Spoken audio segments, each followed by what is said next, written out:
Да, 2 августа у нас прошел второй день ягодного юбилея. Он проходил у нас на питомнике, который был изначально заложен в 1972 году. Закладывал его Александр Яковлевич Перк, про которого я рассказывала в первый день, а затем здесь работала я и продолжаю работать. Сейчас... Раньше этот питомник выглядел таким образом, что у нас были ряды, 6 рядов, и на каждом ряду у нас были смородины. В основном мы занимались здесь черной смородиной, преобладали черная смородина. И вот за то время, пока здесь был Александр Яковлевич и я, через нас прошли 42 сорта смородин. Это помимо видов смородин. У нас примерно с 80-х годов, нет, попозже, чуть где-то в 90-х годах, мы начали заниматься тем, что среди дикорастущих видов, среди их популяции мы находили, делали отбор, находили интересные, допустим, крупные, либо сладкие смородины и переносили их к себе.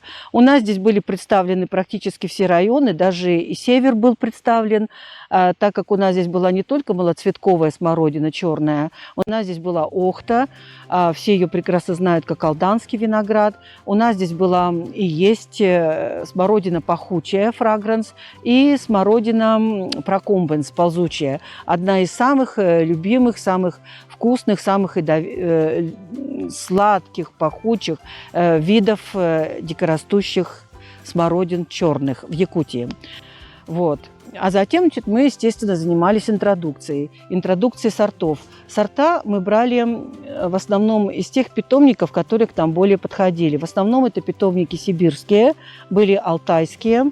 Это, значит, Алтайская плодово-ягодная станция, Бердская плодово-ягодная станция. Из Москвы у нас были очень хорошие связи с профессором Кучиной, и мы европейские сорта многие хорошие имели.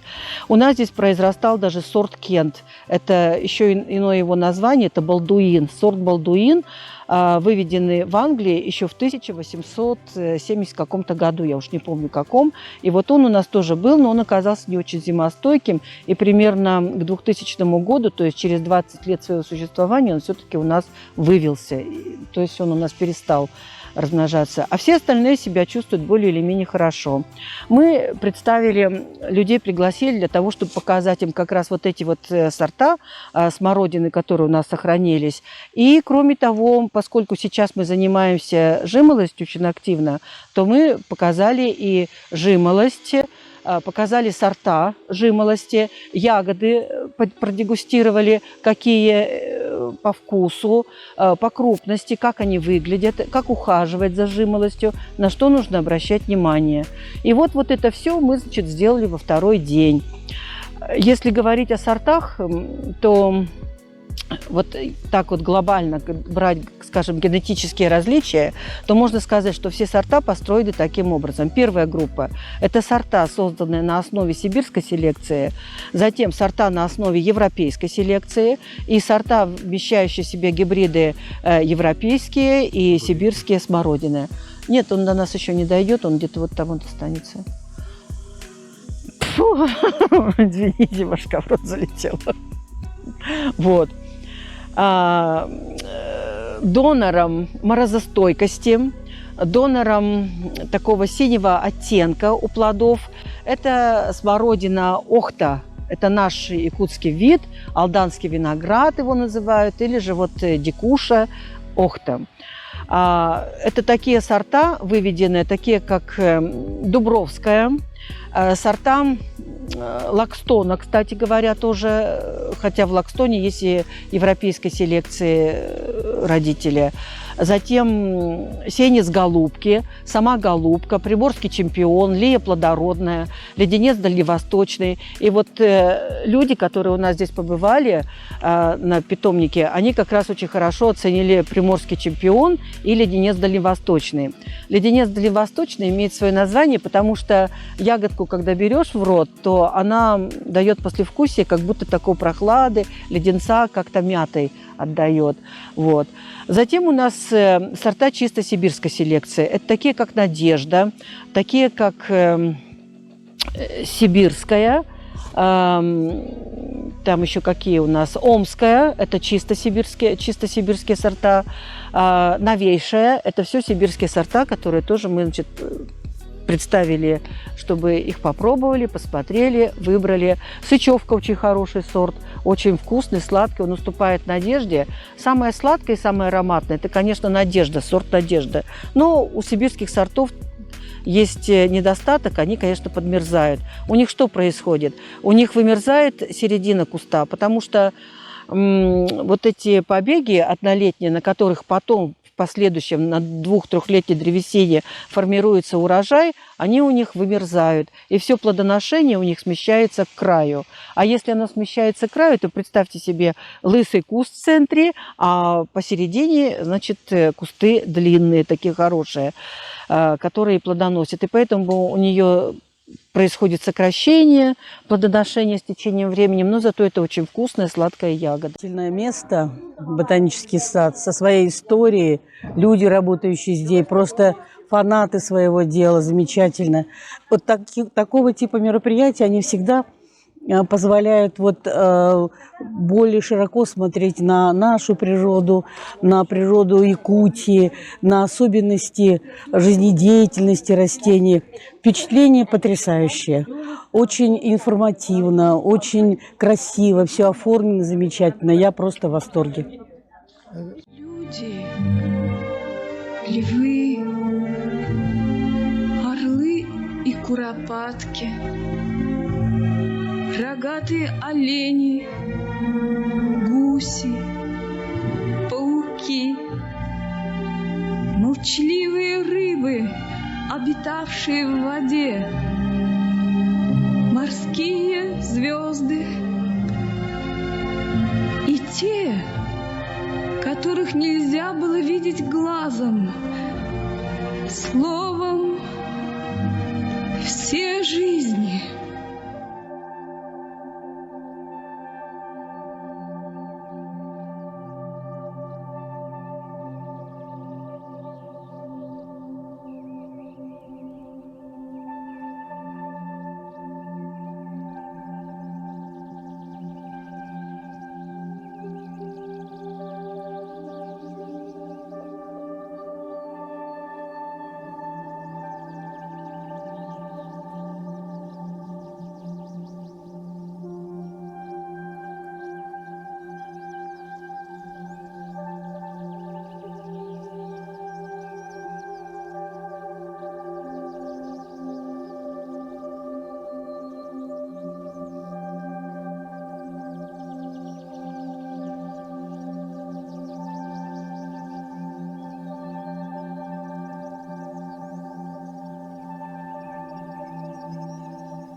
Для сибирских сортов, а европейские сорта могут даже погибнуть сразу. У нас был прекрасный сорт минская смородина черная. Вот она, к сожалению, у нас тоже со временем извелась. Леденец я уже говорила. И наши якутские сорта, это такие, как якутская, потом Эркене, Миручана и Харакаталык. Ну, Светлана Михайловна на первом дне говорила о этих сортах. Я тоже могу подсказать, что эти сорта хорошие, но у них тоже вот есть какие-то недостатки.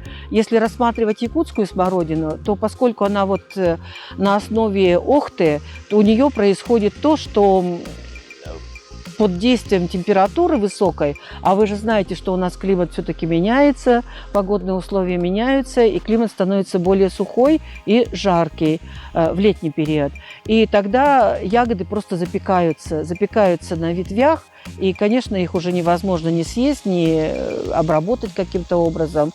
Харакаталык тоже очень хорошая смородина, большое количество ягод дает, ягода вкусная, сладкая, но тоже есть у нее недостатки. И они заключаются в том, что она очень сильно опадает. Очень сильно опадает эта ягода.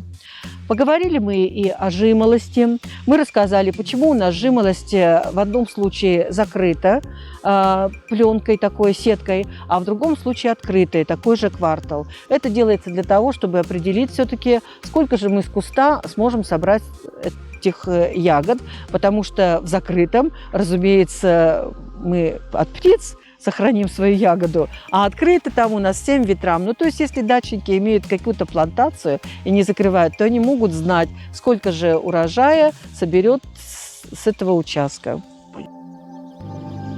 Общая, мировая душа — это я. Я.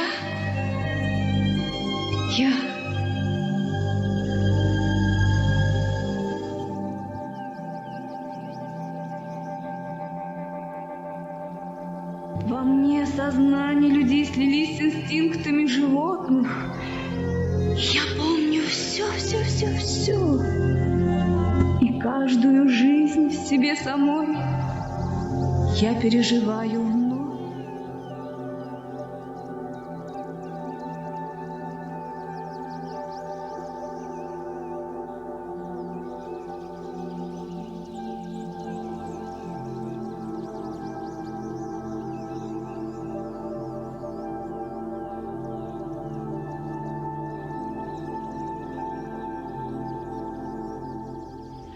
Надо сказать, что мы предложили людям, которые нас посетили, чтобы они попробовали все эти ягоды. Мы сделали очень хороший такой стол. Каждый мог подойти, посмотреть, попробовать ягоду, выбрать, какую ему понравилось, и затем на будущее приехать к нам, допустим, за этими растениями.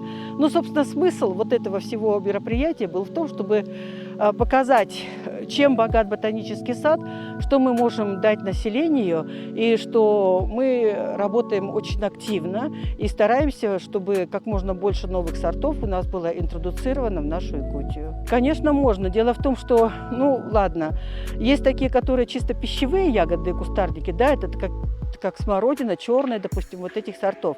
Но у нас же есть смородина, опять-таки, которая не является как бы пищевой, но зато она очень красиво декоративная. Вот смородина алтайская, великолепная. А вот она, кстати говоря. Вот она, видите, какой высокой стеной она у нас стоит здесь, смородина алтайская. Смородина алтайская – это как раз тот самый кустарник, который может очень хорошо быть использован в озеленении. Смотрите, какая густая у него сетка получается из веток. Какой высоты это растение. Ну, он достигает практически боярышника. Ну, черемухи уступает, но зато прекрасное. И оно, кстати говоря, цветет. Правда, вот это вот какое-то... Оно двудомное растение, поэтому плодов нету. Но плоды, если была бы, допустим, не алтайская, а скальная смородина или золотая, то можно иметь даже и плоды такие съедобные. Ну, кроме вот этой вот ягодные, допустим, у нас, вот черемухи, да, вот посмотрим, допустим, на эти черемухи, это тоже же ягодное растение, точнее, это косточковое вообще-то, там косточки. Но, тем не менее, все равно относится к плодово-ягодным, к группе плодово-ягодных. Вот это вот черемуха, это гибрид. Гибрид из смородины вирджинской и черного блеска. У нее есть такая особенность, что до середины лета она стоит зеленая. А вот где-то после чисел 20 июля она превращается в вот такую красно-зеленую. Но мне кажется, что это очень красиво. И вот если посмотреть, здесь уже мы кисти собрали, да, вот кисти у нее длинные. Ну вот собрали кисти, ягоды собрали мы, и остались только остовы кистей. Кисти длинные, и, как я говорила, они односторонние, то есть плоские такие. Это очень красиво. А вот это вот тоже черемуха, но только черемуха маака. Это тоже прекрасное растение. У нее, посмотрите, какие красивые листья, такие резные. Вот это вот очень красиво. Тонкий, нежный, изящный, и вот она очень красиво смотрится. И мне нравится у нее ствол. Вот он такой светлый, очень красивый. Ну, хорошенькое растение. Тоже хорошо его иметь на своем участке. Он тоже дает плоды, но они, так прямо скажем, не очень вкусные, потому что все-таки это декоративное растение. А вот здесь вот у нас, вот посмотрите, вот видите, целый ряд черемух, да? Вот здесь мы как раз высеваем и смотрим, как же происходит расщепление. Взяли черный блеск, пожалуйста, и мы получили 3 различных разновидности. Получается черный блеск, сам вот он, потом вот эта гибридная черемуха и вирджинская смородина, черемуха. Очень интересно.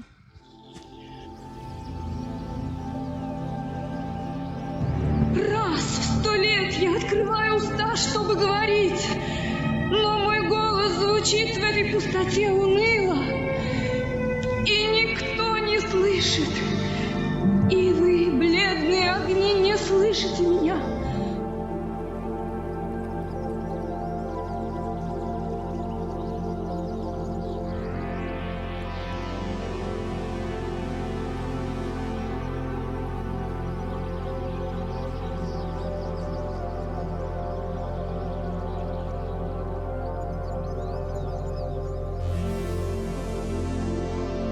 Мне суждено победить, и тогда материя и дух сольются в гармонии прекрасной, и настанет царство мировой воли.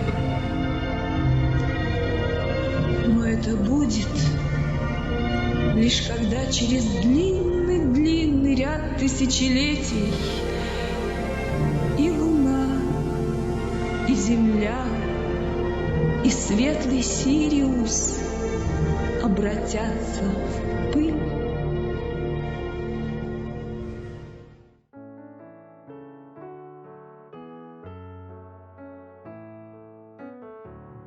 Вот это кровохлебка аптечная, по-якутски каенгес. Используются корни в основном как кровоостанавливающие в лекарственных целях, да? Но наши предки они использовали для питания. Осенью или весной выкапывали и обратно закапывали, когда осенью, например, допустим, доставали, да? И весной обратно брали и ели с молоком, варили в молоке. Они считали, что когда вот просто вот хранить, да, сушить, он теряет вот это вот свое качество, а когда закапывается, оно вкус как бы сохраняется. Одуванчик. Ну, одуванчиков очень много. Одуванчик лекарственный. По-якутски ням-ням. В основном используются листья весной, потому что обладает горечью, да? А горечь выводит слизь. В течение зимы у нас накапливается слизь, и вот надо весной вывести этот слизь, некоторые через голодание или через горечь. Желчь выводится. Вот. И листья очень горькие, поэтому, чтобы горечь убрать, можно в течение 30 минут держать в воде соленой. Тогда горечь уходит. И можно использовать в салатах, да, и смузи можно сделать, и сурицу можно сделать. А из корня одуванчика делают кофе. Сушат и готовят кофе по рецепту. А из цветков, ну, многие делают вот варенье или называют мед. Вот. Вот это вот пижма обыкновенная. По-якутски называется тимягот, из семейства астровых. Пижма относится к ядовитым растениям, поэтому пить нужно осторожно по рецепту. Используется для от заболеваний печени, желчевыводящих путей. Вот, очень сильная антибактериальными, антивирусными свойствами обладает. Это лук стареющий, или по-якутски чачунах. Ну, мы все знаем и в народе, что мы собираем лук весной, когда начинают вот появляться эти листья. Лук растет на лугу, этот лук. Вот. Ну, конечно, обладает очень большим количеством витамина С. И в питании тоже солят, используется очень активно.